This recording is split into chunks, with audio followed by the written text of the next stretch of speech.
Terrell here, and I'm back again with a new review, this time for Terminator Zero, coming to Netflix August 29th, 2024.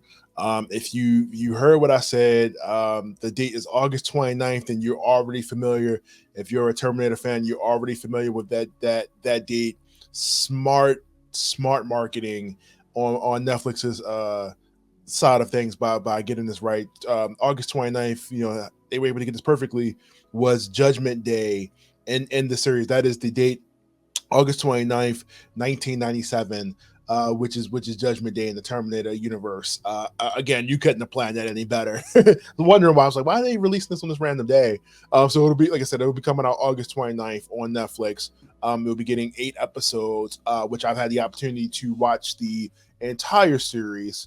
And I'm here to break it down a little bit and give you my thoughts and opinion and tell you if this is worth the watch. I'm sure a lot of people who are probably Terminator fans are probably all but checked out at this point, or if you're a Terminator fan, you're willing to give project after project another chance. We didn't went through Terminator Genesis, pretty much everything after 1 and 2, and maybe the series that they had on Fox. You might have stuck around, but I do think that Terminator Zero is definitely worth the conversation, definitely worth your time, and I'm gonna go into details to watch. Let me give you a little bit of this story. No spoilers, obviously. 2022, where the story is set for Zero. A future war has raged for decades between a few human survivors and an endless army of machines. In 1997, the AI known as Skynet gained self-awareness and began its war against humanity.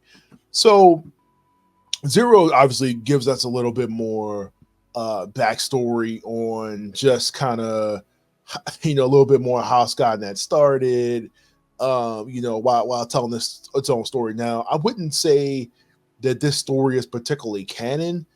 I'm gonna say it's canon to its own thing, and I only say that because Terminator itself is a time travel story, so there's no if this happened, what timeline you're in, what you could be anywhere with Terminator. I think that's kind of the fun part of it, is like we're able to tell different stories without having to bog your stuff down with is this canon to 1 and 2, 3? Because I feel like at some point, after you've gone back and killed John Connor about 50 times, you can't tell how effective this is anymore as far as like time travel. But like I said, I mean, we get this set in the future of 2022, which to us this should have already happened, and then the series goes back to 1997. Terminator Zero 2, I just want to point this out, written by James Cameron. Definitely has a lot of writing input in on the show, which is very cool to hear. I mean, like, because usually when you get these adaptations, you really don't get a lot of the original minds back in the room for this. So it looks like you're writing in a couple episodes. This is directed by Masashi Kudo. And the animation studio that's doing this is Studio IG. If you're pretty much already familiar with that, you see that label everywhere. Studio IG, which has done Ghost in the Shell, and so many incredible projects. I mean, that's one of the first things you're going to notice about this, like as far as the animation style, is that it's pretty similar. I don't want to say similar to like the Ghost in the Shell, but pretty close. And that's one of the things that stands out. It definitely has kind of that classic 90s anime feel to it, while also still kind of being modern as well. And if you guys don't know, the Ghost in the Shell was pretty much like the birth of the Matrix and that franchise, and just kind of going down so many things, just like Terminator and Back to the Future and the time travel stuff spawned so many different things. But like I said, they pretty much pioneered a lot of this stuff, and like I said, they go into a lot more detail about the origin of Skynet, the person who created Skynet, and just kind of like what the overall deal is with the show.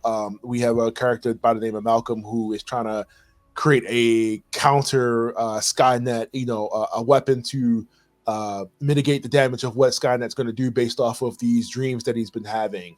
I know, again, this is all original characters, so you really don't have too much to go on. There's no John Connor. There's no, excuse me, there's no person trying to do resistance. I mean, there's still a resistance, but somehow they're still able to figure out a way to do time travel though. Like I feel like if you could do time travel, like I mean, I guess the impending doom of Skynet it should be taken care of. But I was gonna say just time travel back to a time where you got to worry about that for at least a century. But I don't know. You want to say, but let's break down the series by. I want to start off with the cast because I watched the English version of this, which I thought was super dope. So I just want to get into that. We got Timothy Oliphant, who's playing the Terminator, by the way. If you guys are not familiar with Timothy, he has been in so much. He's been in Justified. He's been Hitman. He's been in so many of my favorite movies. He was just Cobb Vanth in Book of Boba Fett.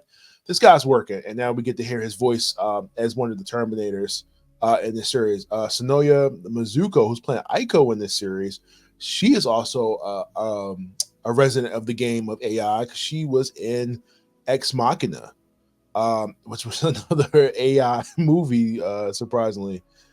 She's also the one of the leads in House of the Dragon. She plays Masaria. Let me make sure I'm saying that right. I didn't even know who she was until this movie, but she's definitely done a lot of work here.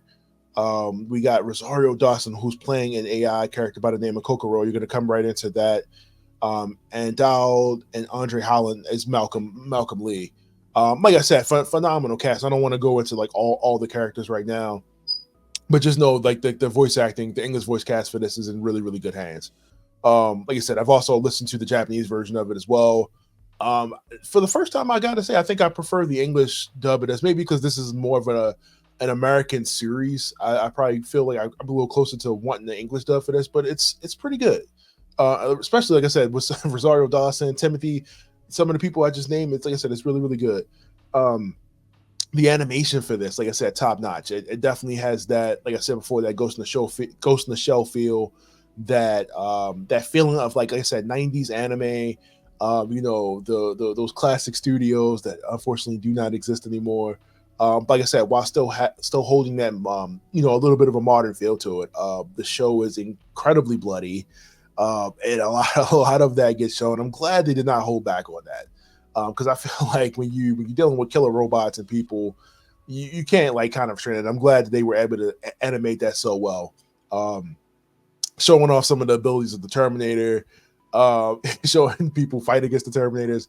Probably like my only gripe with the show is just like, okay, regular humans fighting these basic, I don't want to say cyborgs, they're just straight robots, and somehow able to hold their own anime style. That's probably the only thing where I'm like, okay, it's just a little bit anime here, where like these regular people are fighting robots with like no powers, no nothing, just straight bucket shots, which I definitely appreciate. I really love.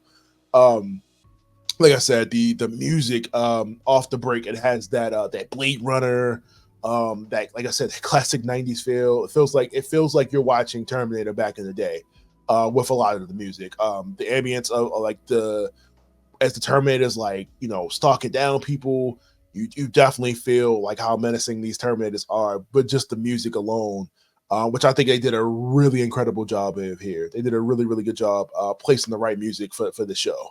Almost zero complaints in that department.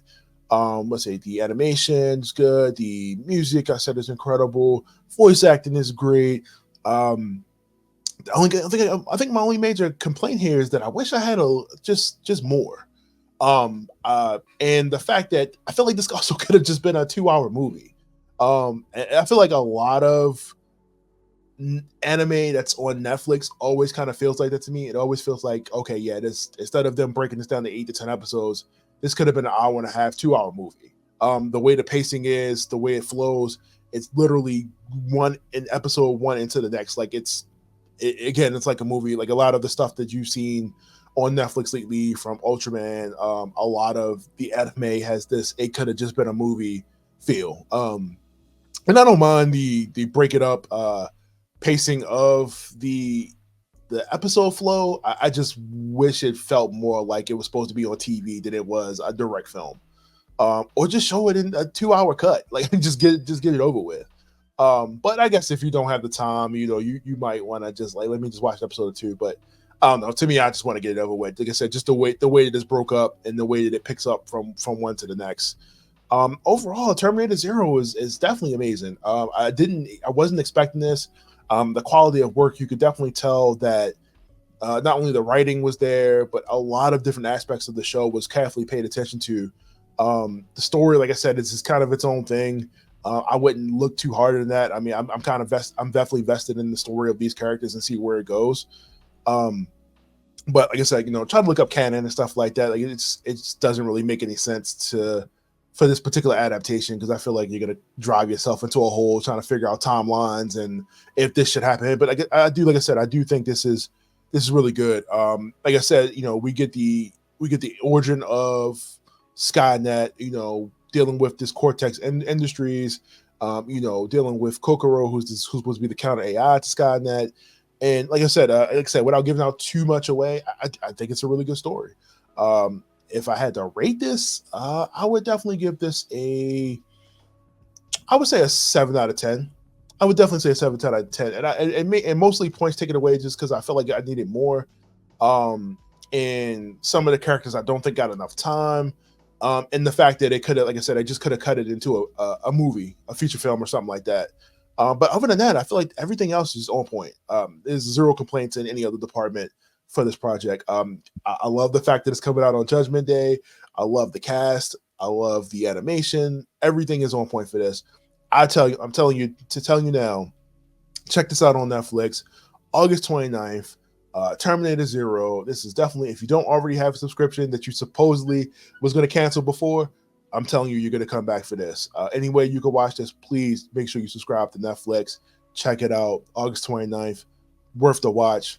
Let me know what you thought about the show if you get a chance to watch it in the comments below.